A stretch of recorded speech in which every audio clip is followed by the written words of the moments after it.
The reservoir to check the coolant level can be found on the bottom left side of the motorcycle, and you're going to want to make sure that the motorcycle is level and check that the fluid is between these two lines indicating the minimum and the maximum.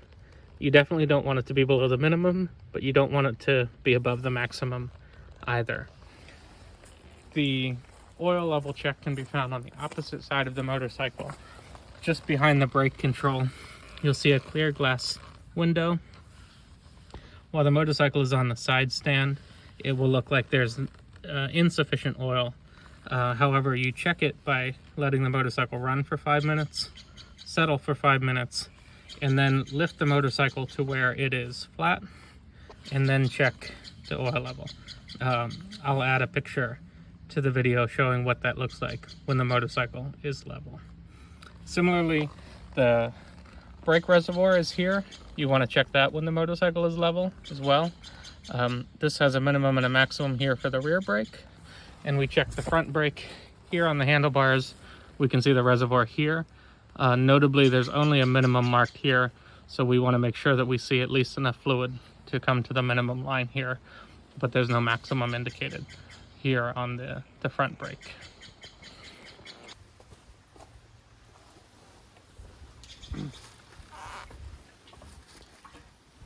Once you finish checking the fluids, you want to take a quick look at your controls. So what you're looking for with the controls is that they can all freely move as they're supposed to. You're not getting any sort of binding reaction, and with the brakes, we're going to want to check that they are gripping and grabbing the way that they should. So we'll start over here on the left with the clutch. So you want to give that a squeeze, and a good way to check that everything's working correctly is if the motorcycle's in gear and you squeeze the clutch, you should be able to rock the motorcycle and feel the wheels move freely. Now while we're here, we can go ahead and check the brakes. While we keep the clutch pulled, we'll go ahead and squeeze the front brake and confirm that as we try to roll the bike, the front wheel doesn't move. We can release the front brake and do the same with the rear, and we can see that the motorcycle doesn't rock when we apply either of the brakes. We can release the clutch, and we want to also check the throttle here. So what we're really looking for mostly with the throttle is that when we release the throttle, we feel it springing back, and we know that there's no binding in the cable mechanism coming from the throttle. So you can go ahead and give it a full range of motion check and make sure that when you release it, don't release it from the full range of motion, but give it a little bit of throttle and make sure that it snaps back. So you don't want your throttle to be stuck open while you're riding. While we're here, we can go ahead and turn the key to the on position, and we're going to do a check of our electronic system. So you should see everything come on. It's normal for the anti-lock brakes and the traction control lights to come on. And we're going to want to check our signals, our left, our right, because it cancels, both front and back. And you want to squeeze the brake levers and the feet and make sure that your brake light is coming on. And then when you go ahead and start the motorcycle, of course, you'll make sure that the headlight comes on. So that's all we really need to do with our electrical check.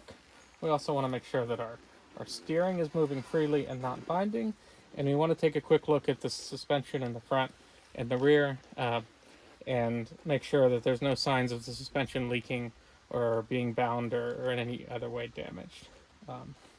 So the remaining thing that we need to check is the chain tension.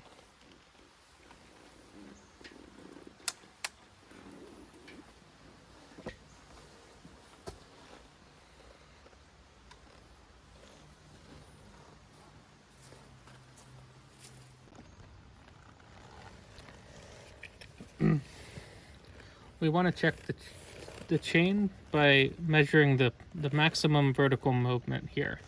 And the way we do that is we take a tape measure and we align the chain to a mark on our measurement here and see how far we can push it without moving our measuring stick.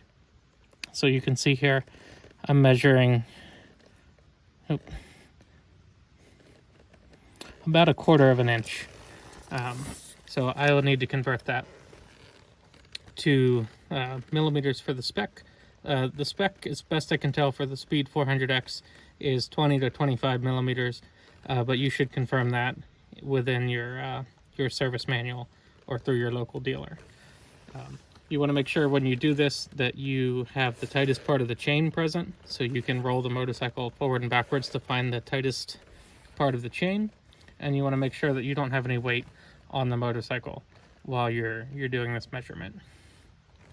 And then finally, we're going to take a look at the tires, looking at the tread depth and the tire pressure. When we inspect our tires, we're looking for essentially three things. We're looking for any signs of damage or debris in the tire. A flat tire would be an obvious indication of that, but we also want to take a quick look, make sure we don't see anything obviously sticking out of it. We also want to take a look at our tread depth. So there's a trick for this, at least in the US. If you have a penny and you put the penny in upside down, you want to make sure that the tread depth is deep enough that it covers the gap between the top of Abraham Lincoln's head and the edge of the coin. I imagine if you're in another country, you can probably find a similarly sized coin, or of course you can always get a specialized tool to do this, but this is much cheaper. The other thing we're going to want to check is our tire pressure, and this is much the same as a car, so you just unscrew this cap and you use a tire pressure gauge to check the pressure, and you're going to want to do this on the front and the rear tire. So you can see here I am reading about 21, 22 psi on this tire. So I will cross-check that with the specification on the side of the motorcycle to determine whether I need to change that. And so you can see here the front tire pressure is 26 psi, so I could add just a little bit of air to my tire to get up to that 26 psi.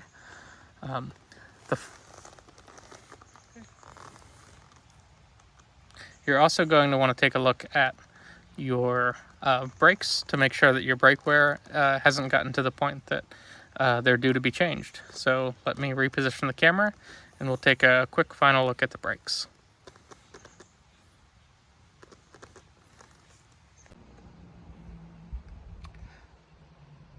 This is a close-up look at our rear brake. So you can see down there in the very center is our brake caliper, and on each side we see our brake pads. And so what we're checking for is signs of wear on the brake pad to indicate that the brake pad is at the end of its life. Similarly, you can see the other end of the pad here. There's some nice diagrams in the manual that I suggest you take a look at to help determine whether the pad is at the end of its life. Similarly, we can take a look at the front brake, and you can see the pads quite clearly here. So again, you're taking a look to see, these are brand new pads, but you're going to look to see if they're worn down to the wear indicators. You see that gap there?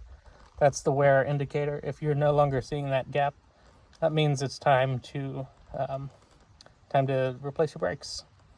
So let's bring you guys back up to the top, and we'll have a final closing remark.